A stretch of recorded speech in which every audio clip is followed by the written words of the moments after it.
Hi, guys. This is John. And this is Sethi. And this is Enduring Curiosity.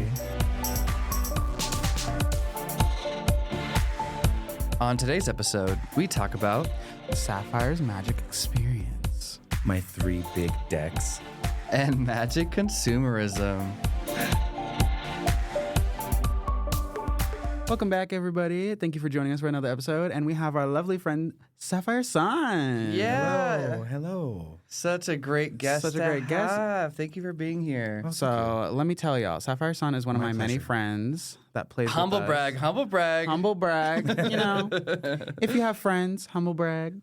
But Sapphire Sun is one of my many friends that plays Magic with us. And so Indeed. on today's little upkeep, we're going to talk about, not just today's episode, obviously, we're going to talk about cards and we're going to talk about everything No way. associated with Magic it. the Gathering cards on a Magic the Gathering podcast?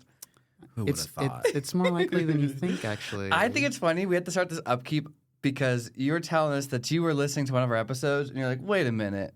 I got something to chime in on that. Literally. I did. Yeah. So what was it that you were like, wait a minute, hold up. It was about tribal decks and Yeah. how you define them and why it's so hard. Yeah. If it's hard. So That might be my hot take. there's tons of different types of ways to build tribal decks, Yeah. and some of them care about having a whole bunch like tokens of a tribe, or like some of them care about having like your 10 awesome tribe beaters that just like hit all at Yeah. once. Some of them just care about like having a couple that like synergize really well together. Yeah. And so I remember, I think that when we were talking about that on a previous episode, we were like, well, John, what do you count as a tribal deck? I said 10. 10. I said 10 of that creature. Yeah. What if you like don't actually play that creature in the creature type slot, but like you have spells that make those creature types? Like, what if you have like 20 spells that make like allied tokens or Or whatever? goblins. Or goblin tokens or whatever. You know what I mean? Is that tribal or is it not? You see, it's hard to just. So I think I have the answer to that question. You have an answer? I have an answer that will work in every case. And I was talking to our beloved Aura Dragon user earlier about it today. Shout out to you. And I was saying that if you have a deck and it's being built around a particular creature type, and it also you're using those creature types to synergize together, and your win con comes from having those creatures and using the thing with the creatures. I think that's what makes it a tribal That's deck. a I great agree. point. I agree. Because like I think I Whether like it's 2 creatures or 10 or Yeah. 15, 25, it's still a tribal deck if that's how you get. If that's your win con, basically. What if it's like see an that. accidental thing? Because it's like, I know that a lot of like aristocrats decks, for example, might play a lot of humans and make a lot of human tokens. And your goal is to like sacrifice these human tokens or whatever to drain people. So it's like, is that human tribal? Like, is it if they have a lot of them or if it's like, if there's just 10 or whatever? Because like, that's an interesting point, right? Because it's like, some tribes are just like accidentally fall into them. Like Yeah. humans, like it's so easy, just like, or wizards. Or zombies. Well, I think that's where the intent comes. Yeah. intent. Do you sacrifice the humans to make the deck work, but the main thing that gets you the win is the life drain. Yeah. Getting the damage. Yeah, I would say. Well, what is the mechanic exactly? Aristocrat mechanic basically is whenever you sacrifice a creature, each opponent loses a life and you gain a life. Yeah. And so it's like, So sacrificing. Yeah. Yeah. It's aristocrat to me has always been sacrificing for value. and like it could be sacrificing goblins, it can be sacrificing other things. But let's just say in this deck, you just coincidentally have like a lot of things that make one human tokens. And so it's like, that's a lot of human tokens. Or it's like you have a lot of creatures that are also humans that sacrifice things. I think it's a little hard if it is accidental, sure. But if it's accidental, then that means you're building an archetype that isn't typal. So if you're accidentally into it, then I don't think it's typal. Okay, It's- I agree with that. If it's only typal, like you were saying, where it's intentional. So if it's like, I'm making a bunch of goblin tokens, but I have a dragon as like my commander, Yeah. then I'd be like, it could be, goblin tribal, but it's just all with intention. Are you purposely trying? Because there's that one dragon, Navir, the one that cares that lets Different you impulse token draw. types. It lets you impulse draw based on how many like different token tokens you types, have. yeah. So if you have a treasure, if you have a clue, if you have a goblin, if you have a dog, if you have a cat, Oh. it lets you draw more cards and then play those cards because you have more tokens that are different from each other. Oh, you need different kinds. So you need different kinds. Collect them all. So then, is that token tribal? Is that a thing? I think no. I think it's just like that's token. That's just token generated. Yeah. No, I definitely think that, like, I mentioned this because I know that some people are like, you need to have your commander be the type of your tribal. Right. And I actually really disagree with that. I disagree with that. Because the example you just gave, like, you could have a dragon, but if all you're playing is goblins and that's how you win, that's the intention. I think that's the goblin. Yeah. The goblin tribal. No, I definitely think people should be looking at their archetype and thinking, like, is there like a just so happen to be a creature type tribe that like fits into my archetype? That's totally how I made my angel deck. Yeah. My Lathiel life gain angel deck, because the commander just cares about gaining life, right? And then green white. And I'm like, I want to do this in an interesting way that like feels like it can grow really fast. And so that's why I went with my life linking angel sub theme, because a lot of angels have life link and care about life gain. And so it's like really easy to work those together. And so now I have an angel tribal deck that was like kind of like that was plan B, but now it's like the main design of the deck because it just works so well. It works so well, yeah. Yeah. I think also like so like I the think reason you realized it, so it moves from the accidental to the intentional, because I started adding that tribe to buff up the because you realized strategy. Because you realized it was going to help. Yeah. Most, yeah. Yeah, I think from that like viewpoint like you were saying was that like you take, you know, like your idea of like the reason I say like some I think typal decks don't need a lot of creatures if they can reliably do A, B, C or C things. So like if your deck is like a wizards deck, you don't necessarily need a lot of wizards if they all can generate like one or two things really well. Yeah, you don't have to like go wide with a bunch of wizard tokens. Yeah, because eventually what your deck's probably going to be is a spellslinger deck where you're going to be casting spells and you're going to be doing crazy things. So like you don't need a shit ton of wizards in order to beat people. You just need like wizards that like my angels. Yeah, I only need like 3 angels, and that's like part of the win con. You know what I mean? Yeah. I don't need to have like 20 angels. Like I can have 3 that are huge. That wins me just as well. Yeah. Yeah. Interesting. I like that. I like to revisit past topics. We should probably think about that more, like things that people had questions about. As time goes and people have questions. I mean, eventually we're going to run out of things to talk about and we're going to have to go back and start talking about. With the amount of releases these days, maybe not. Maybe not. Maybe we'll always have something. But that's true. That wraps up the upkeep, huh? Yeah. Beautiful. Enduring curiosity. Enduring curiosity. And we're back. We're back, y'all. We finally get the chance to have another guest in the pod. I know. It's been way too damn long. It was Seth's fault. I'm sorry, y'all. Excuse me? It was Seth's fault. Allegedly. So today we have Bring our up the friend tapes. All the shade. All Sapphire Sun. Hi. Yes, part of our Magic Play group. They've super sweet. Always a great time to have. Okay, real quick, let's go through this checklist. Name, Sapphire Sun. pronouns. He, they, AO. All right, you heard that, Republicans. Get out. Get out, thank you. I mean, if they didn't know already. Okay, and then what was the last thing? Not the checklist. Oh, you're right. Hold on. We're better Let me hosts grab than this. Let me grab this. this pen. Okay. And then, okay, so we got name, pronouns. Okay, how long have you been playing Magic? Oh my God. Like maybe 2 years. Oh, cool. Like John. You and me are very similar. Close. Yeah, Yeah. very close. Aw. You a little bit longer. But I mean, I played Hearthstone for Yeah. Okay. like 7 years before that. I was gonna say I honestly count like anything like that, like card, like gaming, Yeah, like any other that. card I think I games. count that towards experience, just because like my only experience outside of Magic was not really, but like kind of Pokemon. Yeah. And then like I did play a little bit of the Legend of Runeterra, but I was just so bad at it because I had no idea about like What you were doing. what's a strategy. all your stories are valid. I mean, I think when Kerrigan was on, Strategy. Kerrigan was like, "Oh, I just said play a lot of Dungeons and Dragons," and that's what was like what helped me play Magic. You know what I mean? Right, so every yeah. experience is valid, but like having that that's card right. game It's good to know. experience is pivotal to like. I mean, Magic is probably the most complex card True. game. It Maybe took me like the longest to get maybe like into, though. Yu-Gi-Oh's up there. It's got too many damn rules. Maybe One Piece, but like it's a hard game to learn. And so, Yeah. 2 years in, how do you feel? Do you feel like you're getting the hang of it? You feel like you're good? Do you feel like a pro? Not a pro, but what I do appreciate is over. You said yeah. I was agreeing, as in like, no, me too. Yeah, You're like, yeah, you're me skeptical. too. Like, not a pro, not even close. So Audience. So I was gonna say that I appreciate that nowadays that the way they word cards is very, very particular. Yeah. And the if templating is nice. Yeah, if you know the word, Yeah.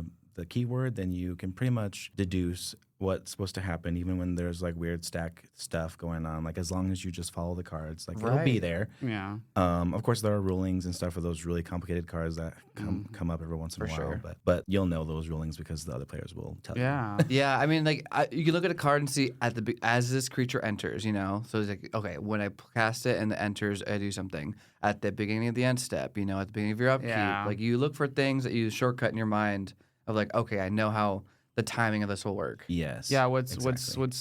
very helpful is when like there's very clear indicators of like, okay, so this card is important when it enters. This card is important when my turn's about to end. This card is important when my turn's about to start. So Yes. it's like those are very Keeping an eye important out. indicators to help like, okay, I want to build a deck where a bunch of things happen when I start my turn or a bunch of things happen when I end my turn. So Those are the hardest triggers for me to remember. It's the stuff that happens like at the end, and the at end. the beginning. yeah. A good tip for upkeep triggers is what I do is I put like a dice or like a die something on my deck. And so at the beginning of my turn, before I draw, I'm like, wait a minute, don't draw. I You gotta got do some something stuff to do. Yeah. So that's good advice for being a That's actually a upkeep. great idea. Yeah. Yeah. I mean, I forget to draw though, so I also try to like I look forward to drawing. That's like one of my favorite parts of the turn. I'm like, please, I give me more know. cards. well, and so like I should, right? like That should be the best part. because like Jarek is also super new and stuff like that. If I'm like damn, catching strays. that's not a stray. He's new. This is a stray. Jarek, you need to be playing more Magic because your performance record is showing if you're not going to play more Magic. Pulling out the track record. And let me just tell you right now, mister, you need to be playing something more than dinosaurs because We're all getting bored. we're all getting... No, just kidding. I'm just getting trampled, y'all. It's like, it's hard. I Well- can't play like my dorky little dumb deck if it's like dinosaur, like Yeah, 8/8 at you on exactly. turn 4. I'm Literally like, that. Literally that. But I like trying to like help out by being like, oh, don't forget about, you know, your thing that triggers, or don't forget about like, oh, you were supposed to draw an extra card, or like, you know, you gain life or something like that. Like one of the like other things is if I'm like, okay, let's say like we're playing right and my board's just like dead and I'm not doing anything. I'm like, well, if I know I can't do anything, then like it might as well be good to like pay attention to see like what else someone's doing and be like, oh, don't forget about this and don't forget about this. Because sometimes that like helps me remember my own stuff. if you know they're new, for sure. Yeah. Like if they're like, you know, it just depends on like if they're comfortable with that. And we play with our friends and they are cool with that too. I heard that they're starting to play Magic Arena, which is great for learning triggers. Yeah. Great for learning the stack. Well, I will say it's also Yeah. frustrating. It's also very frustrating. I hate it, but Yeah. I did try. Ooh, spicy. It's frustrating because like, especially when you're like, what was it? When we played our tiny little match, With you the had four? you had that creature that turns everything into food. oh, Igra. Yeah, and then you went to like attack, Oh. and I went to try to block, but because it When you tapped it, it would ask you to sacrifice it. That's you accidentally sacrificed it. yeah, I instead of accidentally using it to sacrificed block. it because I was like, yeah, I want to block, but I wasn't paying attention, and so because I wasn't paying attention, because there's that.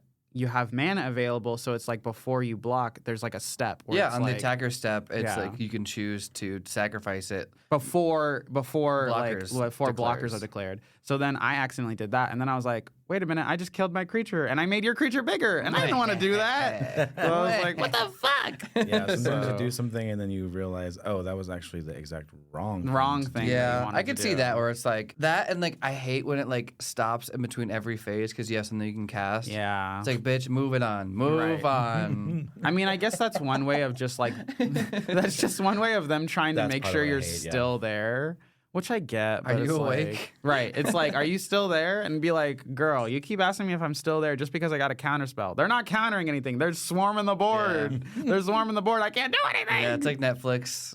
You know, you're at a Netflix and chill, and it's like you're playing something, and it's like, are you still there?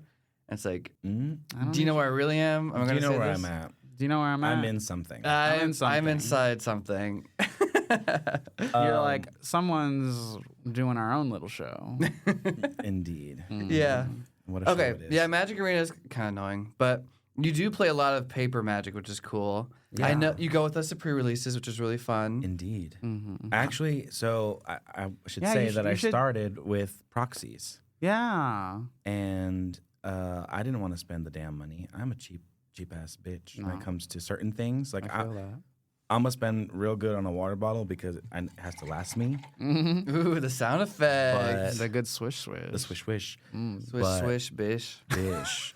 But stuff, especially because I didn't even know if I was gonna enjoy the game. I did like Hearthstone a lot, but it took me a minute. So when I was like, okay, when I heard there was an option to do proxies, I was like, all right, let's do that. Right. And I just bought a proxy, and because I love cats, shout out to cats, You get your cat deck. Yeah, that's right. Yeah. You and Tristan both got like the Etsy special of like a full deck. Pretty art too. Pretty art. Very pretty art. And like it's a great starter set. Yeah. Yeah, that's like honestly to me, that's like the biggest benefit of proxies is that not only can you just choose the regular art but if you wanted to do like special art that doesn't even have to do with Magic at all, if you want to do like a special art of like a basketball player for whatever reason to represent your goblin. Not the universe is beyond. Exactly. Going crazy. Literally. I do could see like the benefit of like, you probably should like look at the cards in the Magic space first if you're trying to learn the game. Right. Because a lot of game sense is just like recognizing card arts and recognizing like, you know, like I know what a Soul Ring looks like. I know what like that looks like. So it's helpful to have the actual art. But like, hey, that was a bit of a detriment. But at the same time, I wouldn't have done it any other way. Yeah. And I love the cats. I loved that we got the decks at the same time. So he got his Dragon deck at that time. So that's when it all started. You know what's so funny is that both of the decks you guys chose to have Eminence. Yeah. They're like the heavy hitters, like famous heavy hitters. But you got the Selesnya deck. Do you like Selesnya? Is that your favorite color pair? Oh, is that what that is? Selesnya, yeah. White or green white. It's one of them. I like green white. I like green blue. Yeah. And you both are little Simic sisters. Simic. The Simic sissies. I love my Simic Talisman and my Frog deck. I also have a Sensei's Divining Top in there. I know. Damn. That was the first expensive card that I bought. That's like your favorite pet card. You're like... Actually, yeah, I didn't even think about that. I was trying to think about what's my favorite card. And it is a famous, very famous. It's a very good card. And it works very well in your Frog deck. Does it? Yeah. We'll have to like hear about it. Yeah. Oh, you know, okay. So what my Frog does is every time a Frog attacks, then I mill 3 cards, and I put exile 3. No, I mill 3 cards. If they're permanents, I exile them with Croak counters, and then the rest I just discard. Yeah. But I can play those at any time as long as you've got like the mana. My commander's out. Yeah, and your commander's out. And I got cards that make it cost less to play from my exile. Gotcha. You got Grolnok, the Omnivore deck. Grolnussi. Grolnussi. Yeah, he said 4 mana, 3/3. When a frog you control attacks, you mill 3. When a permanent is put into your graveyard from your library, exile it with the Croak counter, and then you may play land and cast spells from among cards you own and exile with Croak counters. So that's pretty good. It's like basically getting an advantage of 3 cards every time a frog attacks. Yep. Card advantage. So much. Sensei's top helps you sculpt the top a little bit better. Top 3. Because Kerrigan built it to specifically go against David and Tristan's decks, yeah. Which, you know, the Dragon. Damn, the counter deck. That's crazy. That's so crazy. Like, don't you know? Frogs are a good counter against CDH decks. The first time Tristan and I played, I destroyed his dragons with my frogs. Hell yeah. It was great. It's strong, yeah. It does have weak points, though, because... Did Kerrigan weaponize you against them? She's like, I need 2 players at the table that are building counter decks to them because I need help. And she's like, Stefan, you're playing this frog deck that I made you. I know you like frogs, but it's to counter them. I'm sure she would do it that way. I think that her brain does work that way, but it was more because... she saw how I was not enjoying myself and felt bad for me and was like, I'm going to give you every counterspell in the book. And You're going to be able to have a big hand to do all the things you need to do. And that's why I got the top, because otherwise I'd have to discard all those. Yeah. I was going to say, because your frog guarantees you if it's like a permanent. You're like, ooh, it's a permanent. You can hold on to it. You get so many lands. All your lands. So you're like, before. Okay, let's say if you do get like the next 3 cards are like land fucked. You're like, okay, well, at least I have them here now. And then I can come back to them when I need them later. Exactly. So it's great because like Divining Top helps you like, filter the cards a little bit better. But then also when you're like attacking and you're like, ooh, this is a good card, but it's expensive. If it's in my hand, it's super expensive. So I want to put it with crow counters. It to be, yep. Yeah. Because I have other things. Doc Orlock specifically. Oh, yeah. Makes things. Ooh, that fuzzy bear. 1 less or 2 less. The fuzzy bear. Yeah. Wait until I get my hands on him. Yeah. Walk. Some good advice for anyone that like is in Sapphire 7th Sun. division, new player, and against like crazy decks. I recommend having. Sorry. I recommend having Canceled. All right. You're Seth, good. walk out. Oh. I recommend having a bracket talk with your players that you're playing with, because people just want to play the decks that they have and that they like, but oftentimes they're not a good mix for each other. And so it's really unfair for like someone coming in new not having a crazy powerful deck versus bracket 4 or 5 level decks. Yeah. Right. And it's like, well, I'm never going to be able to compete. And so like it's not fair. I'm not even able to play the game really if like my arms are never going to compete with yours. I will say I don't think that was like Tristan's intention. Yeah. No, and that's not his intention. I think it was just he saw dragons and he was like, well, Tristan also started out like new at the same time, and so they didn't know brackets either. Yeah. So it's like, I think that's like definitely something that if you have a friend joining the game new, like communicate with them that like we're gonna play at this bracket, so then we're all on the same footing. Yeah. And like make sure to advocate for yourself too. Yeah. Exactly. And to be fair, whenever Jarek plays his dinos, he's gonna bring out their dragon because David built that freaking deck, and David likes to pretend like he doesn't build spicy decks, but they're powerful. Just call it what it is. Powerful. I mean, it's just like his cooking ability. You let that man cook, and he cooks good. Let him cook. Let him cook. And he still thinks he sucks. And but he's a good cooker. Yes, he is amazing. But that, unfortunately, it is exactly that. The reason he is good is because he thinks he sucks. If he didn't, if he was happy with how he cooked and how he played and how good his decks were, he would never get better. He would never keep pushing himself to keep improving. Damn, we're at like the Sapphire therapy session. Like we're here like learning things about ourselves. And then we're gonna be like, David, you're always enough. It's a thing. You're valid. Mwah. Just how you are. We give you a little nightcap kiss. Mwah. Tristan. Guaranteed I can blow your mind. Mwah. Ooh. Well, he's taken. So Some Dula Peep. Dula Peep. Yeah, right. That's what I meant. Yeah. So not Selesnya. So Selesnya and Simic. So like a Bant player maybe? That's the 3 colors? That's all 3 of them The together. white, yeah. White, green, and blue. I've never done one of those, but I believe I would. I think when we did custom cards, John picked that color pair for you. Yeah. He assigned that. Like, I think it fits your personality. I did. And I made you a fairy. And that's perfect. And then I was like, you're a fairy. Blues are fairies usually, right? And you make fairy allies. I do. You're a fairy. You're a fairy that makes fairies. That is, I like that. Yeah. That's perfect. Yeah. Your card's busted, but that's another episode. They're all busted. They're all busted. I'll come back for that If episode. my friends aren't busted, why are we even playing? Exactly. You gotta help your friends bust sometimes. Bussin'. With 2 big perky. I mean, Juicy. Okay, I'm curious about. You mentioned little tidbits about the decks that you have. Yes. Let's hear about all 3 once we come back from the break. yeah. Sounds good. Enduring curiosity. Enduring curiosity. Okay, so now we should talk about some of your pet cards. Yes. So, of your pet cards, so you were saying earlier that like the Divining Top is like a favorite one of your frogs. Yes, it's definitely the cornerstone of being able to get both sides of my deck to work. Mm-hmm. The permanent side and the sorcery instant side. And you have the bougie one, don't you? The really fancy art one? The beautiful, currently $42 Sensei's Divining Top. Damn. Twirls hair. Little flex. It's pretty. And then you say you also was play drawn. the Kalia. Yes, The I play Kalia deck. Kalia as well. It's not my deck, but It's a common one that you it's like. one of the ones that we got when we first got our proxies. Yeah. So like I've been playing it for as long as I've been playing the other Yeah. decks. So. Is there like pet cards, like the coolest demon in there, the coolest dragon, the coolest angel? Yeah, So the one that doubles damage, Yes, the demon? The demon. the demon. The double damage. Is it doubles damage or does it double life It's at loss? the end of At your the end, turn. yeah. Oh, okay, yeah. You take that as much damage you took that turn. Yeah.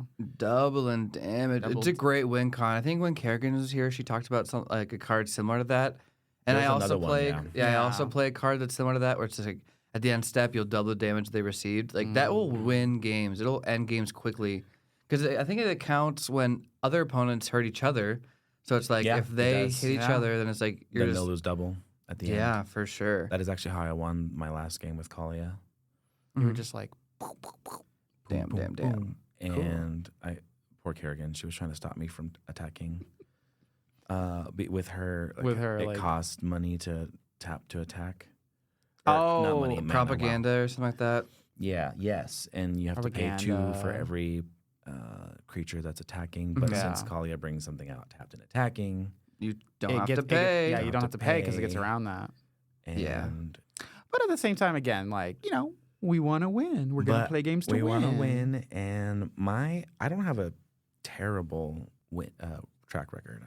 I've won a decent amount. Hey, among our if peers. you're above 25, that's amazing, because Yeah. that's the odds of winning every 4-player game. You know? Yeah, that's true. Mhm. Yeah. Yeah. That's true. Well, that one, and then of your cat deck. Yes. Archfiend then- of Despair. I'm so sorry. So late. Archfiend of Despair, huh? Is the Yes. one. That's the double damage. Oh yeah, where they can't gain life. Yeah. Yeah. So we just had to say the name. Okay. Yes. So yeah, that's one of 3 decks that you play a lot is the Kalia deck. And then the second one's the cat one, which I think when I think of you, I associate that deck with you the most. Yeah. Is your Celestia, It is my first. Yeah. your baby. My baby, the proxy, and I started buying. I had David redo the deck for me with cards I can afford, so I started buying To fill in for the deck. to fill in. So it's currently Nice. unusable. Sad face. No. But it's being worked on. But it's being worked on, Yeah. and I'm going to. It's in the works. Yes, it's in the works. Yeah, let's start with the commander first, because it's a Rabo. Arabo. The Eminence dude. What does he Yes. So yes, let's hear a little ASMR from Sapphire. Arabo, Roar of the World. Legendary creature, cat avatar. Eminence. At the beginning of combat on your turn, if Arabo, Roar of the World, is in the combat zone or on the battlefield, another target cat you control gets +3/+3 until end of turn. Whenever another cat you control attacks, you may pay, colorless, green and white. If you do, it gains trample and gets +X/+X until end of turn, where X is its power. It is a 5/5. Big kitty. Doesn't even need to be played. Still gets Big advantage. kitty. No, I have definitely won a game without bringing it out. Yeah. So John and I did an episode about the Eminence Commanders, and we were saying that at least I was saying, and you agreed with a lot of the points I said about how they're crazy. The fact that you get the advantage the very first turn of the game because it's Eminence, and so even you play a turn 2 little kitty, that's gonna be swinging for 5 damage, 6 damage. It's nuts. 2/2 kitty becomes 5/5 kitty. Yeah. Which is scary. Yeah. You have to do it all in the right order, though. Yeah, you do. You have to get a really good hand. And thankfully, because it's only 2 colors, it's not super hard. And I got a bunch of fetch lands and stuff like that. But Ooh, the fetches. That's crazy. Yeah, it must be juiced up for consistency, which I appreciate for a Yes. new deck. Yeah. yes. And, the Eminence thing. Yeah. Yes. So you were talking about how it's a pretty crazy thing. But I would say that if you look at the top 10, which of them are in there? Not Arabo. Yeah, Arabo's not in top 10. Not Arabo. Yeah, Dragon's top 10, Edgar's, And top, Edgar's 10. top 10. It's literally Dragon, and then right after that, Edgar. But also, that's a crazy bar to talk about. Top 10 commanders of all time. All time. Yeah. There's hundreds of I mean, legends.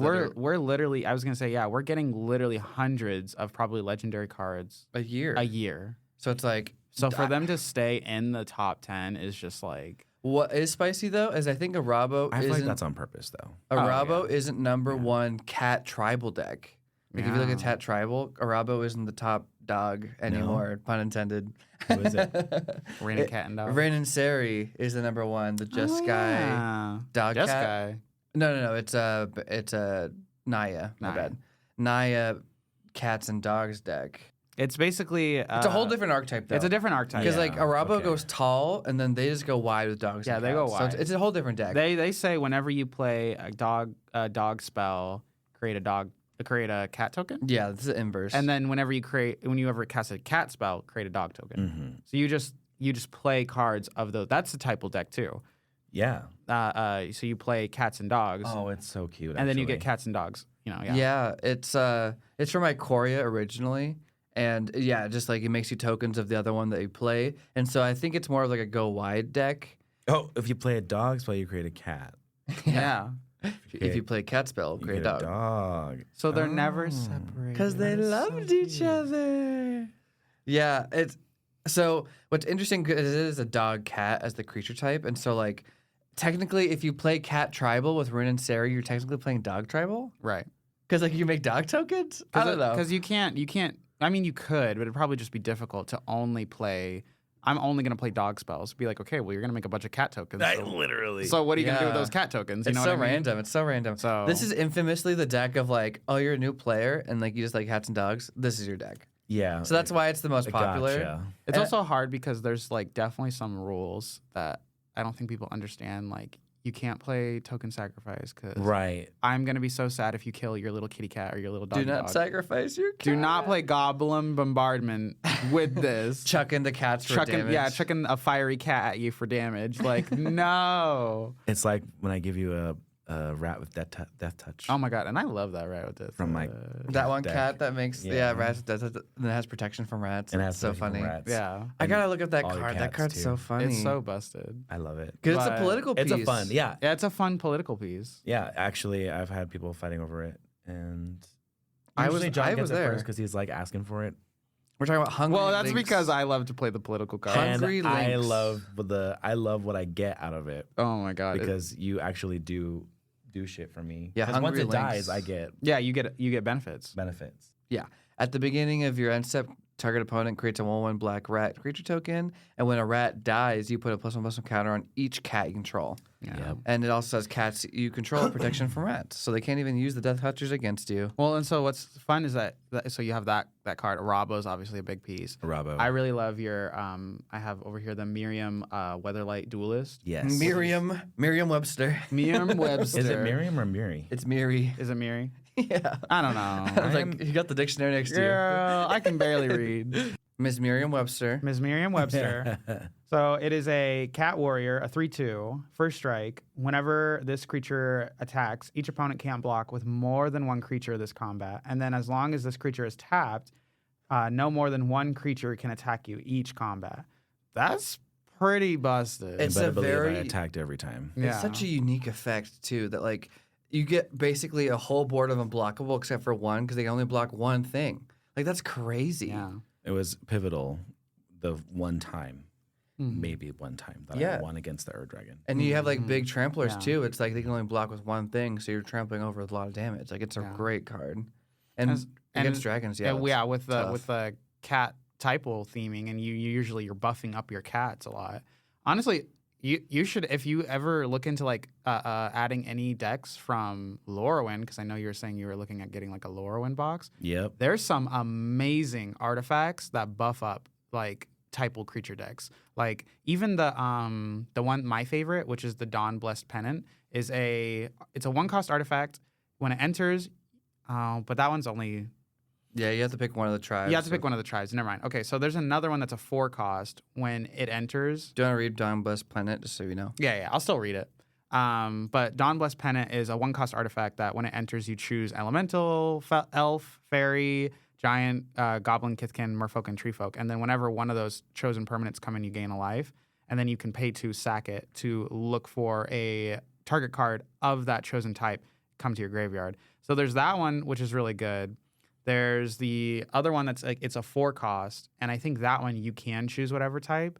And then there's another one that's a 6-cost that you can also choose whatever type. Okay. So the 4-cost one says at the beginning, once it enters and at the beginning of your upkeep, you can look at your top card. And if it is matching of that type, you can put it into your hand and then you draw. Oh, I do have that. That is there, actually. such a good one. That is Yeah. so good. Yeah, Doesn't, I think there's a 3-mana The dragon one. have it too. No, it's a 4-cost. I'm pretty sure the Erd Dragon deck has that as well. Yeah. Dragon. Oh, in Lorwyn, there's Gathering Stone. That's the one. That's the 4-cost and then one. the 6-cost one. There's a one called an Herald's Horn that's 3 mana. Yes. Oh, that's the one. That's what you're thinking yes, of. that's Seth. the one I'm thinking. Yeah, so Herald's Horn is the one. And there's the 6-mana one. Oh my gosh, is that the one that like from Lorwyn where like when you cast a creature, you draw a card and like gives everything +2/+2 and like it's crazy? Yeah, here it is. It is Chronicle of Victory. It's a legendary artifact. It's a 6-cost. So it is expensive, but you choose a creature type. Creatures of the chosen type get +2/+2, Jeez. have first strike and trample, and then whenever you cast a spell of the chosen type, you draw a card. So like, not only are your creatures getting buffed to shit, High heaven. and then anyone trying to like attack you is basically asking for death because not only do they have first strike, so they can deal damage first, but then when you go to deal damage, you can trample over any of their creatures, and then anytime you cast a cat spell or any kind of other creature spell, you draw a card. So it's just so much value. That's some shit that David would use. It is a very strong card. I mean, if he's got in a box, he's probably gonna pull it. He's gonna put it in a deck. 100%. Probably. He doesn't have any tribal decks, does he? Yeah, he does. Yeah, he does. Wolves and Wolves vampires. and vampires and ninjas. Holy smokes! ninjas. That's We're right. a it's- tribal house. And it's We're a tribal house. it's a 6-cost, so like Tribal. that would probably be a good one for his ninjas because not only does he deal 6 damage to everybody, but then he plays it, Then and he then does the now ninjutsu. his ninjas aren't really like looking to deal damage, but now they deal a lot of damage. And the crazy thing about like first strike, oh my god, I know, is that you can just barrel through. The ninjutsu trick of like first strike damage, you can get the damage, and then ninjutsu is something after. else. Yeah, no, that's a really cool tech. So that would probably be. I mean, it's good in any deck. It's just a good card. It's just a good card to have. So, yeah, I want it. I want it. I don't know what I'll put it in. Your cat deck, Well, I mean, sorry, or your frog deck, or your frog deck. Right. Because I have 2, yeah. You gotta talk about the frog deck. Or take out, though, from the cat. So would you say then with your 2 typal decks that you're a typal girl? Oh, yeah. I am a type of girly. Well- I knew that before even getting into it because of Hearthstone. I think typal is also like one of the easier decks to make. 100%. And I knew it would be easy to for learn. newbies to learn 100%. too. Yeah, 100%. it's one of the easiest because all you're focusing on are the creatures, Yep. and then you can worry about extra archetypes that you're trying to build Yeah. within a deck later. And I if they're in the same color, they're going to synergize. They're no gonna matter what. synergize. Yeah, they're probably and gonna synergize. And even like just like learning the game, a lot of decks are like this card type, right? Like when you cast instants and sorceries, and like it's not really organically like natural to like pay attention to the card types or pay attention to like artifacts, or whatever. But like Right. I see a kitty, that's a kitty. Like that's easier to like keep track of too. Yeah, so. exactly. And I love cats. Obviously I do because I have my water bottle with a cat on it. But they are my favorite animal. Favorite animal? And if I were a furry, I'd be a cat. There you go. They're waiting. They're knocking at your door every day They for you to be. be a furry. I mean, you're literally living with 2 of them. Yeah. Probably 3 of them. Jarek's just too afraid to admit it. He's probably gonna be like next year. He's gonna be like, guys, I think I'm a scaly that checks out. Dinosaur. dinosaur. Literally. He's gonna Oh, my he's back. gonna cosplay as his like commander, and he's gonna be like, "What do you guys think?" The Gisha. Ooh woo.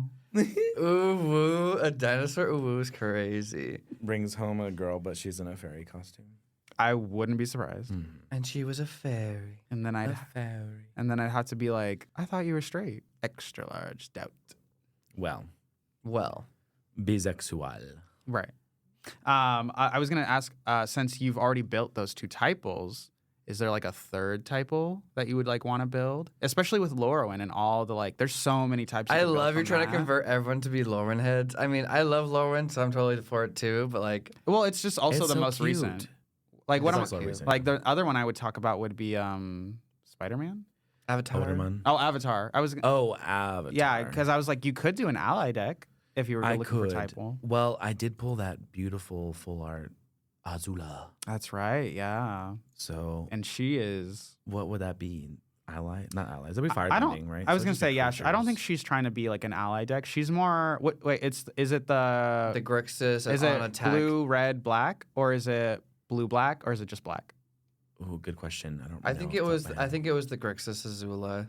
I don't think the other ones have like alternate, really special alternate arts. Yeah, she's got the white background, full art. I don't know, but either way, all of Azula's aren't they're not typal decks because I mean unless you try. She's a human noble. Oh, is it the Usurper? That's the one. Fire Lord Azula the Grixis. Fire Lord Azula. Oh, Fire Lord Azula. Yeah, it's the one where it's like the CDH one where you attack during combat. You get extra spells when she attacks and stuff like that. That's a really that's a very powerful good spell. David jumped on that. He has a Azula deck. Mm-hmm. He does, but I'm also building. Yeah, but he loves to make decks. He literally has like 18. Yeah, I know. It's actually, I think all of us have like an overlapping deck with him because I have an overlapping deck with him with Ashling.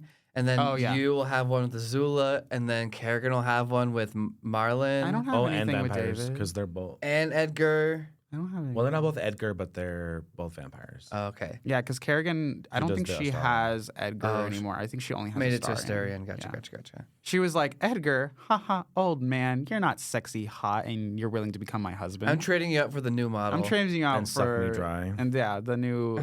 She's like, I want to be a blood juice box. That's literally if there's ever a coin term that Kerrigan says, it's blood juice box. Yep. That's hilarious. It was on the pod. I'm actually surprised that David has not built an Astarion deck, considering that he also loves Astarion. Yeah, I think he just is drawn to specific mechanics. I was about to say, I think he probably doesn't think it's strong enough to be a fair. deck he wants to pilot. Yeah. Well, except, I mean, werewolves, the way he plays that shit is crazy, but. What's so funny is like David's getting like all the screen time this episode. I know, and he's not even here. That's it. We need him on the pod. David, we're banning you. I mean, yeah, we're putting you on the pod. That's what I meant. That's what I not meant. banning him. He's a sweetheart. We're banning you. We're banning you. We talk too much about you. But is there anything else you want to talk about with the frog deck? I know we haven't really highlighted it too much. Yeah, so froggies. Yeah, Grolnok. We already talked about him. He like exiles cards with croak counters. I mean, that kind of commander is really open-ended because it's just like kind of more card advantage. Literally. And so I think the way to describe the deck is however you uniquely have it built. yeah. Yeah, pretty much. Yeah. It's not about the frogs as much as it is about what you get out of the exile, the croak counters and stuff. Yeah. But because the thing I did want to say about it is that most people will make a Grolnok and not do instants and sorceries because that's kind of suicide in a way because You start losing all those. you start losing them all. Yeah. And even with a top, you're not guaranteed. It's one card out of 100. You're not guaranteed to pull that in your first hand every time, your opening hand every time. Yeah. So it is a bit of a high risk, high reward. But the reason is because of the high tier decks that I was going against and trying to make a name for myself, if you will. Yeah, like keep up, have competition. Yeah, and the special thing about that deck is that it does have a big weakness, which is it will get rid of my instants and sorceries, which are needed in order for it to do what it was built to do. He only exiles permanents. I was gonna say it might be a good idea to find a lot of cards that might have flashback. Or from Tarkir, there's a lot of cards. Oh, that's smart. Yeah, a lot of cards with Harmonize. Because a lot of cards that from Tarkir had Harmonize where you would cast a spell, and then you could cast it again from the graveyard by either paying its cost or tapping creatures that had power equal to the mana cost of what it was. Yeah. But you can cast it from the graveyard. So even if you're like milling your spells out, you're like, I still have those spells that I can still use. So that would be a good idea. That's great. That's great tech because it mills you 3 and then it only exiles the permanents. And so the instant sorceries would stay in the bin. So even if you have like 90% permanents, those other 10 that you're like, well, I can flash this back and I can still use this card, that could be a good idea for your It would be a good idea. I would need to find the right cards that do the flash. Yeah, even like having like Eternal Witness type effects where it's like that's a creature, so you hit it with Grolnok, but it regrowths. It gets a card from your graveyard back to your hand. So it's like always a great hit because like you can use your graveyard as a toolbox for anything that you've already cast or that you accidentally milled. But which is nice when they get rid of my Doc Orlock. But Sethi, that's not a frog. But if we have, what is it? The intention's already frog, so we're set, huh? We're set. That's not a frog. Yep. So according to the... Yeah, I remember that. That's a throwback. That's a throwback. The Vine days. I think that's all I wanted to say about the frogs. Yeah, let's move on to our next juicy topic. Enduring curiosities. Enduring curiosities.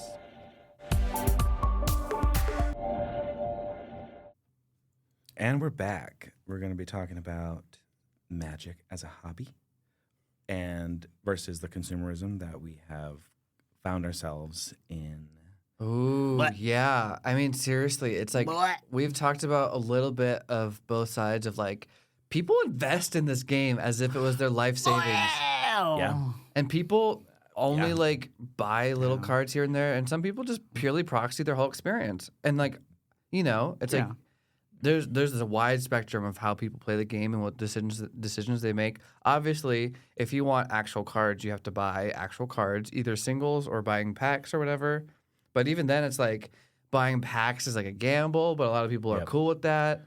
It is a lot. Some people like gambling. Some people like gambling. And you know what? It pisses me off. Gamble to your heart's content if you like gambling and if it makes you feel good. If the dopamine rush is worth the money you spent, Then go by all ahead. means. By all means. Yeah, but I'm with you. I'm with you. That I think of like gambling, and I just get like I'm just like annoyed. I'm like I want the things that I want, and like Exactly. Yeah. you're more likely to not get what you want. And it's like if you just buy packs looking for a card, you're gonna have a hard time. Yeah. Like, That's why that is straight up like I don't recommend. What was it? I think Kerrigan kind of does something similar to that, but also she's kind of just like whatever I get. Yeah. So she'll buy like some of the, like the really older like packs, the ones that like have like the really cool cards, and she's like, I'll just buy them if I happen to get something cool. Cool. If not, whatever. Yeah. It's important to try to separate that out if you can. Yeah. Yeah, I think like I mean we just passed the era of like Labubu's. We passed the era of Stanley Labubu. Cups. Are we past Labubu's? Because I don't know. We're not quite past Labubu's. I was but gonna say, they're still pretty. I guess like the hype. But I know what you mean. the hype. Peak The has, peak hype of the it peak has peaked. fallen. The peak has passed. So yes. like people just like to buy things just to like have a collection or just like have something to look at. Yes. And that's like one way of people with Magic cards of like I just want to make binders. I just want to get full set collections. I just want to do something I like just want that. to have it. It looks nice. Yeah. Yeah, And I can see that. Like, I think a lot of people did that mostly for Final Fantasy because Yes. when a lot of people were getting into it, fuck if they care anything about fucking Magic. They're like, oh my God, it's my favorite Final Fantasy character and it's Yeah. on a card and it's beautiful and I want that. I literally want to slap Tristan for that damn lightning.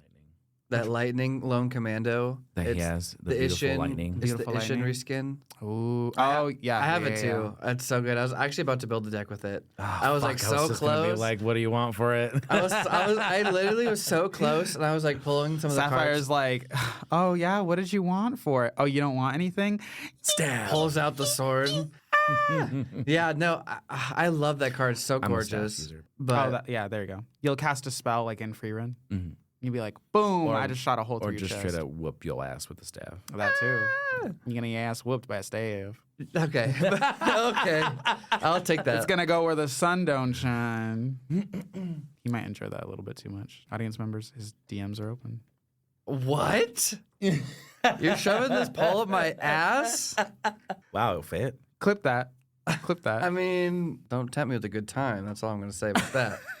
So, anyways, people just like to spend a lot of money, throw a lot of things. Right. I think it's interesting because I come more so on the field of like, I kind of want to buy game pieces and I like want to have decks and I want to play the cards that I buy. Yeah. Right. So I like Yeah. pre-release because like you play the cards that you open up. Yeah. And like I mean I'm not like strict about it though. Like I buy a couple packs here and there, but really it's like maybe a couple packs a month at most. It depends. Just to open. It depends on the set for me. You know, like Yeah, I agree with that. Yeah. Depends on the If it like obviously this next Teenage Mutant Ninja Turtles, I do want to go to pre-released because I think pre-release is fun, but I'm probably not going to go out of my way to buy. I don't know if the extra boys packs. want to I do don't that. even know if I'm gonna go to that one. And that's fine. That's fine. I The one after you guys probably will want to go to. is it the new? It's a Strixhaven. Yeah. Yes. I know. This one's so excited. I'm love also- Strixhaven. I was there the first time and it was so Yeah. cool. That's awesome. Yes. Full circle. You're going to be graduating. My final year. That's crazy. Yeah, they're doing different like different pre-release kits too for that Right. one. So you can pick like the silver quill. Which is, again, that's interesting to talk about. So now, we're seeing like as the consumerism comes, where it's like these in-universe sets, and it has been shown when content creators talk about in-universe sets, they give it so much love, they give it so much favor that like everyone is like you guys when you went to the Lorwyn Eclipse Yeah. pre-release. Girl, I couldn't even get a spot in. It was we were packed. so sad. It was packed. It sold out an hour before. And so I was just like, it was Like, so wow. packed. So I'm honestly gonna guess that it's probably gonna be the same thing for Strixhaven. People Yeah. want that. They People want that. in Yeah. universe. So Well, that's the thing is, stuff. I mean, obviously, Universe Beyond, we've talked about a lot, is like Yeah. very popular because it pulls in a whole new crowd that loves that IP. Yeah. Spider-Man is like one of the biggest IPs in the world. Like seriously, Marvel's huge, and Yeah. people have seen. Like I think everyone I know has seen at least one Spider-Man movie. You know what I mean? Oh yeah, If not at least one of the full trilogies. exactly. Yeah, and then I know that Final Fantasy is a beloved franchise, and so like people really jumped in out of nowhere for those things. Literally. What's interesting though is that like if you look at the finance bro type of things, they invested hard into Final Fantasy. Oh, absolutely. And then they thought Spider-Man was gonna be the same, but just due to like the production value and like the card quality, the card quality, all the stuff of Spider-Man, it just did not perform. So a lot of these finance bros like lost a lot of money, and a lot of them left Magic as their finance bro. They really world. tried to have sloppy seconds with Spider-Man. It really and- did make a difference because Yeah. this Lorwyn box, I was able to get it for really cheap. Yeah, I wonder. Exactly, yeah. But also in-universe stuff is cheaper too. Yeah. Like they just actually That's just true charge because they're less. not because The because IP. the licensing and stuff. Yeah. Yeah, they charge extra. They know they can, so they will. Well, one, they have to, and then two, they're going to charge even more on top of that because they can. Exactly. Yeah. Yeah. So there's a lot of money in Magic, is what I'm Right. gonna say. Especially Yes. because like there's straight up like stocks of Magic Right. in the form of the reserve list, cards that will never be reprinted again, and so it's like they're only gonna go up in value. A lot of people see that as like that's money that I can Yeah. just pay now, a couple years, cash out, win. You know what I mean? Yeah. It's crazy. Like I said, I like to have game pieces. I mean, I collect a lot of cards, and I have a bunch of cards throughout my tenure of Magic, and so like I have trade binders and stuff, and I have like flashy cards and everything. But like compared to a lot of the people that I know, I'm not even close to like all the collector boosters worth of fancy cards that they have. Oh yeah, yeah, yeah. Because like I have not purchased a collector booster, I think, at all. Honestly, Eva, Eva. Collector? Yeah, I don't think I've ever purchased a collector booster. Not one. Even I did. So Edges far, of same. Eternity. I think maybe I picked up a Streets of New Capenna one when it was like half off or like dirt cheap just because I was curious. But like, I don't know. I mean, like, there's really gorgeous arts out there, but like most of the time, you can get like the really pretty arts for really cheap if you just buy the singles. Unless you're looking for like the top 5 most popular cards, which I mean, I'm a big advocate of like play the game at like a reasonable place to afford the game. Like you can easily have a very high powered deck. That's a $50 budget deck. You know what I mean? that definitely exists. And like I'm trying to like get people to realize that like you don't need like this $100 card. You don't need like this $500 deck or more. Like you don't like if and like don't feel like you're priced out of playing the game, you know? And like what's interesting is that like a lot of times the game is at the cheapest it's ever been. But if you look at all like the fancy versions and all the fancy arts, it's the most expensive it's the ever most been. expensive. Yeah. It's like it's Yeah. crazy how Magic and Hasbro has like stratified the game like that. And there's a just and money is just, it's never going to make anything better like that. right. When it starts to become pay to play, like in it, no matter what it is, like by nature of having rare cards and cards that don't exist or that aren't made anymore, and all that, like and utility and all that jazz is going to make it more expensive. But at the same time, like, why are the decks at the top always $10,000? Right. Exactly. Like the top performing decks are always going to be the most expensive ones. Well, it's like high demand, supply and demand type of Yeah. stuff. CDH is like crazy. I mean, there's like budget CDH decks, but I think a lot of times people want to play like the more popular CDH stuff, and so Right. that's like Right. $8,000. But like coming at it which from I'm, like which I'm thankful that it's proxy friendly. Like that's Right. epic. yeah, that is nice. It's just crazy to think that like what is it, Ristic Study for example, maybe other than Soul Ring. Well, I mean, and this is a good comparison. Soul Ring is a very notable card. Everybody knows what Soul Everyone Ring is. knows. If Everyone- you don't run it, what are you doing? Yeah, almost everyone also knows what Ristic Study is. Everybody knows this art. But the price difference between the two of them is that Soul Ring is $1. Ristic Study is almost $40, $45, $50 depending on where you get it. Yeah. Which It's is like- crazy because it's all artificial too. Yeah. Like Wizards of the Coast and Hasbro has the power to just like make Ristic Study dirt cheap. It was a common, y'all. Yeah. That was a common card when it first was released. But there's like some artificial control and like let's keep this really expensive so like we know that we can like highlight, oh, there's a heuristic study in this really hard to get slot of the pack. Yeah. And so it's like people are going to be digging and searching and hunting. Yeah. And so it's like, it's just crazy because like if you want to play that card, if you want the actual version, you kind of really have to drop the 50, which is crazy. Yep. And like there's other cards that are similar in power level, but like ultimately, if you want that most powerful card, that heuristic study is in its own league. Hence You the have to game get it, changers. yep. Hence the game changer list, right?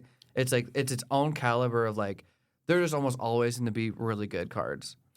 One other thing I was gonna like add in to chime in as well is so I don't know how much of it you saw, but there was so much like leading up to Lorwyn before we got there. There was like the stories that they were showing, and then they did the music video, and so like The Lorwyn. and all that. So like Yes. as someone, Rose hair, as someone who works with media and who makes music, I do. how did you see like them making their music videos and how much effort they're putting into things? And like, does that say to you like, okay, so here they are putting in all this effort, right? So that means this is probably going to be a huge set, bunch of money's going to go into this. So these are going to be like cards that are coming out are going to be like money cards, or like is this like going to be just like a really strong set? It's the hype. Is the hype worth all of the like put that they're putting into it? So I will say that who was it that did the music video? It was that Oh yeah, the puppeteer that's really famous. the famous studio. Did Dark Crystal and stuff. Was it Jim Henson? Jim Henson. Yeah, Jim Henson. We worked together. I love We used that. our You said brains. Jim, I said Henson.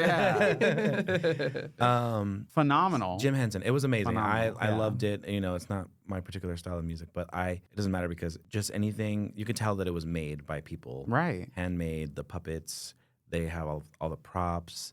They got to make the instruments. They Yeah. gotta, you know, and to me, that is true artistry, and I appreciate that Wizards puts that on a pedestal. Yes. I feel like they're kind of doing it. It's kind of like a virtue signaling kind of thing where they're just like, yeah, we'll never use AI art. Here's all the artists that we're showcasing. Right. Yeah, Lauren You Eclipse, know? they definitely like showcased like the big selling point of the set was return to traditional art. Here's the in progress stuff. Yep. And it's hard. Like it's hard because like in the era of AI everything, like it's hard. Like you want like that wanna confirmation trust because it, yeah. there's just points where it's like it's harder to tell like what's AI, what's not. Unfortunately, I mean, and It's getting there. They've had For sure. They've definitely had some slip ups. Like it's not like they're completely clean either. They've had some slip ups where it's like back in Edges of Eternity, there was one of the art boxes. If you got like the pre-release or one of their like beginner boxes, they had an art box that the artist made, you know, only a certain section, and instead of using that, you know, a bit to cover the whole box, they added extra bits, but the extra bits were added with AI. Yeah. AI extensions. And it was like, the artist was even like, "Hey, you guys didn't need to do that. Like, if you literally just asked me to, I I would probably have made it bigger. I would have made it bigger. I would have helped you guys Yeah. like fill in that extra space, essentially." I do want to say that Magic the Gathering is like a pillar of the fantasy art community. Like It is. it's been like one of the highest quality commissions of fantasy art for decades. That is true. I Like would Magic that. is like really amazing. Magic and Dungeons and Dragons are both like incredible sources for like this high fantasy art that's respected amongst the community. And then the other like thing that I wanted to talk about, because I'm still on a fence side about it, about how I feel about it. But it's an Avatar when they released the card, and I'm not gonna hate on the artist, but I am gonna point out just how I feel about it. Yep. Which is the card Toph, Hard-Headed Teacher. Okay. It's the card that a lot of people are saying a lot of speculations about how they believe it's AI. And like just looking at the like the art itself, like to me what sticks out a lot is just like the shading, the way that the eyes look, how they kind of look like weirdly like glossy, glazed, like the fist kind of looks a little strange The with the fist looks a detailing. And again, it's like okay, so like the Jank. color shading too, like the shirt's really dark, but then like the belt itself is kind of like bright for some reason. Like it's not like showing like how the light properly should be hitting it. So it's just like there's just Yeah, it's bad composition. Why is the shadow facing the viewer? I don't know. Like Yeah. that's And I think people, just when they not did the good. research, they looked into Ruin Liu, and they have a company that encourages AI art usage. Yes. And so it's like sus, where it's like, okay, so you say you're an artist and doing this authentically, but you also have a company where you endorse using AI to art. do art. And like also like people have also done again same research on the artists, and they have art pieces where they use no AI. Yeah. So then it's That like exists. It exists. Like, so I'm sure there are talented artists too. exactly. Yeah. But so it's like, yeah. I personally, just because to me, regardless of whether or not AI was used on this, because of how I feel like it's AI generated, I'm saying I'm not going to use it. Yeah. That's just for me. I don't judge people on whether they do use it or not. Right. I don't care about if people like, it's a strong card, I'm going to use a strong card. I'm like, okay, well, go ahead. You can use it. But for me, I'm like, I don't like it. And I'm on that stance where I'm like, if it looks like AI and I don't even like AI right now, I don't want to use it. Yeah, I So- appreciate that. I'm vehemently against AI in all contexts as a musician and an artist and Yeah, AI art's awful. all of that. It's just stealing. It's No. okay. Yeah, so that's the big can. That's the big thing. Literally, big call it what can. it is. I mean, what was it? Also, I mean, there's probably been a few of them, but there's like so many notable AI artists, like music artists now, where it's literally just AI music It's AI generated bands On the AI on bands. Billboard charting. Like, on Billboard charts. yes, AI artists, AI musicians, And AI personality. it's just crazy because like so many artists are like, please do not support this artist. You know, Please like don't do. please, yeah, It's stealing. It's making a mockery of everything that I stand for as an artist. You know, Right. the creative process, learning new skills and Right. perfecting those skills, and showing them off in a way that not only makes sense to the artist but can express their meaning in to the world, to everyone else who can look at it. And like AI doesn't do that. It doesn't have an intention. it doesn't have the ability to create original thought work. Yeah. and work. it's and derivative. It's derivative. I mean, yeah. technically, if you want to get into that, everything's derivative. But Right. and like philosophically, yeah, everything's derivative. But pragmatically, like how we use it, things day to day, that's not how it works. Right. Like at least like if we were to right now draw a picture of a bird, we're all using different ideas of like what kind of bird we want to make, what kind of images we're going to use, what kind of coloring, whatnot. AI doesn't just make something from its own head. It doesn't say, I want to do a janky ass blue bird. It's gonna take images based on what information is being fed into it in order to make what you want. And I think like what's really important is that like Magic the Gathering has been like such a like famous place for authentic and like hardworking talent to have their art showcased. Right. And like if we need to pick our battle somewhere, it's like the places where like we have coveted and really respected and like cultivated such a amazing artist community. You know what I mean? Like especially in Magic, you got to call out AI art and all this stuff. And I think that's another like of the things that Magic does, of like the amazing things it does, like providing us a game in which I can play with my friends that, you know, it's just like, it's a fun game that I can play with my friends. Of that, one of the biggest things that I can say that I do love about Magic, and of course you can say this about a lot of trading cards games, but mainly I see this with Magic, is just the type of love that goes into the art styles that they do. I mean, like artists, when they love an artist, like when an artist makes really good art, they'll keep asking that artist to come back. And so that artist makes more art and more art. And it's like when they really love their craft, it shows in their art, and it shows by the cards that they keep having them come back and put out there. So like some of the reason if I were to even like start a collection of like Magic would literally just be for the art. Yeah. Because some of the art is just drop dead gorgeous. Yeah. It's I want like just full Agreed. prints in my house full of Magic prints, art. right? Yeah. Posters, like blankets, And like that's actually where I wanted to go. they're so beautiful. That's actually, I agree. But that's actually where I wanted to go with at the end of the art conversation, is that because I could just proxy any deck that I want. I'm not concerned with going to Wizards sanctioned Commander, tournaments and doing all that. So I could really just proxy any deck that I want. And Not just proxy any deck you want, but also use literally any art. and use any art. There's literally nothing tying There's you no to limit. have to use the art that they're using. So, like, if I'm gonna buy cards, I'm gonna buy the good art. That's why I bought that Sensei's Dividing Top with the full, like, the full borderless. art. Borderless, full. Yeah. You know, same thing is true for the other pretty card that I got recently. The crystal from Final Fantasy. Wind crystal, fire crystal, earth crystal. Chromatic orb. Oh, chromatic orb. Chromatic lantern? Chromatic. Lantern. Yes. Oh, okay, lantern. Yes, chromatic lantern. Chromatic lantern crystal. The chromatic The Final tour. Fantasy chromatic lantern. Yeah. Which is the crystal. Yes. I'll pull it up. And yeah, like stuff like that's important to me. Like that lightning card we were talking about earlier. Yeah. It's the art. It's about the art for me. Literally, And yeah. art, like as consumer, beautiful. Crystal altar of the. Crystal of the Altar Cave. That's the chromatic lantern Final Fantasy we're talking about. That particular crystal has meaning for me because I played Final Fantasy 3 for the first 3. time. Oh my God. Amount of inspiration that I have received from playing that game alone in my life. The art direction they took with that, Fantastic. fantastic. And then as far as like consumerism goes, like art is something that you can invest in. Right. And when a piece of art sells, it's one of the best things you can invest in because when a piece of art sells, it's not going to sell again for cheaper than what Right. it sold. Yeah. And of course, I'm talking about like the master painters, like a Da Vinci, stuff like that. Like, in run-of-the-mill art is not going to be like that. But if you can afford to invest in some masterful art, that shit will never go down in price. So it is one of the most safe things to spend your money on. I worry that you might not get that out of Magic Right. at the same time as I want to spend the money on pretty art or, for example, the K-pop Demon Hunter set coming up. It better be coming Speaking up of soon. consumerism. Allegedly. Better be coming up soon. Allegedly, I wanted to get the Monster Hunter one too because I like Monster Hunter. Right. Me too. All that to say, at the end of the day, if the art is if you like the art and you spend the money on it, that's fine. Yeah.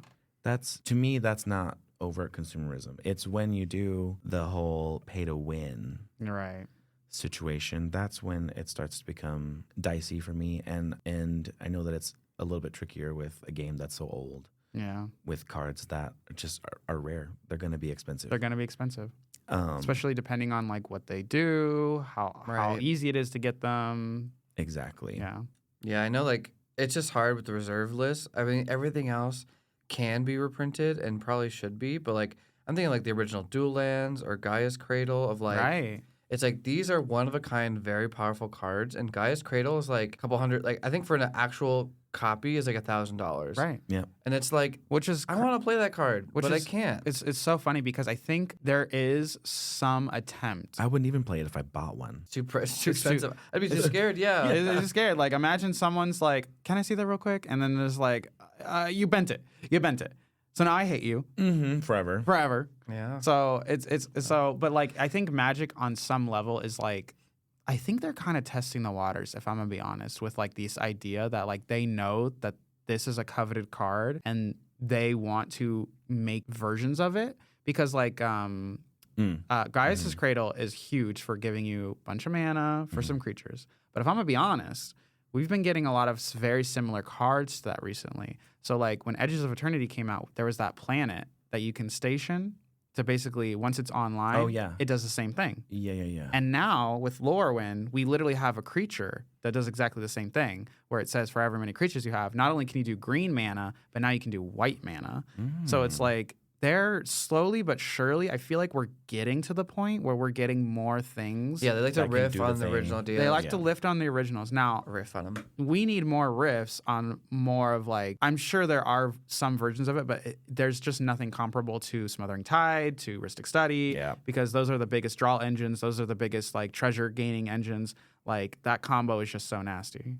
Yeah, there's lots of expensive. I know that like Wheel of Fortune is on reserve list, and like as a riff on that, they did Wheel of Misfortune, which is pretty similar, but Right. big bid life and stuff. It's kind of interesting, and like you can. I mean, when you were saying earlier about how like you can tell they are conscious about like making fancy cards and making fancy art. I mean, Yeah. the one of one ring sold for $2 million. 2.2 million. So it's like crazy. Somebody got their money.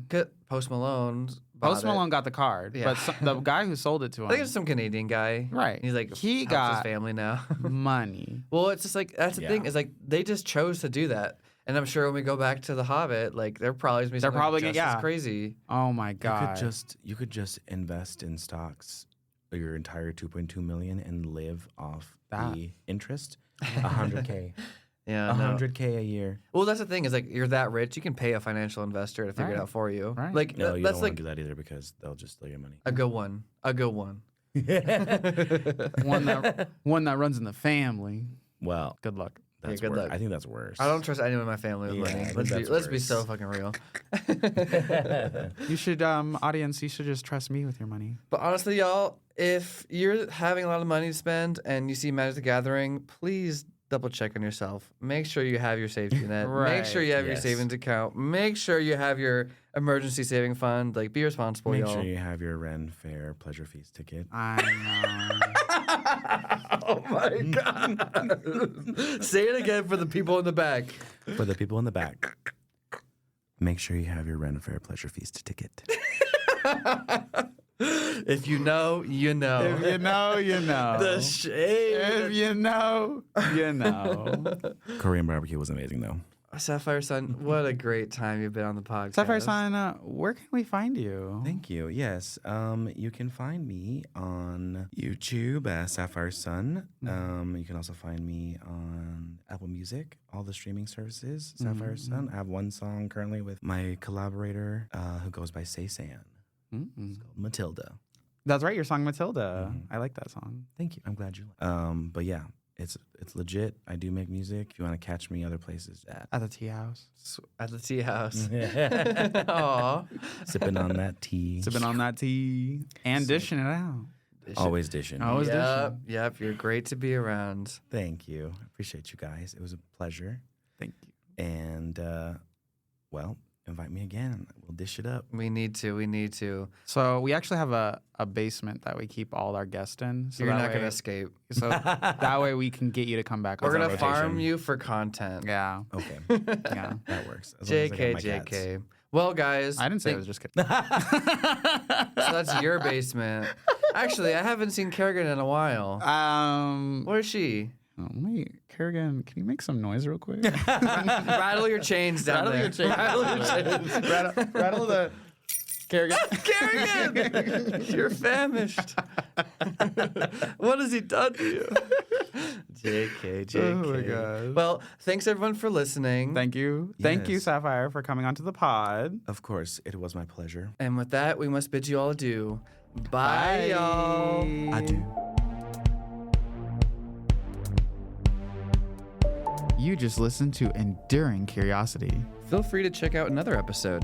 And this is your host, John. And Sethi. Bye. Bye.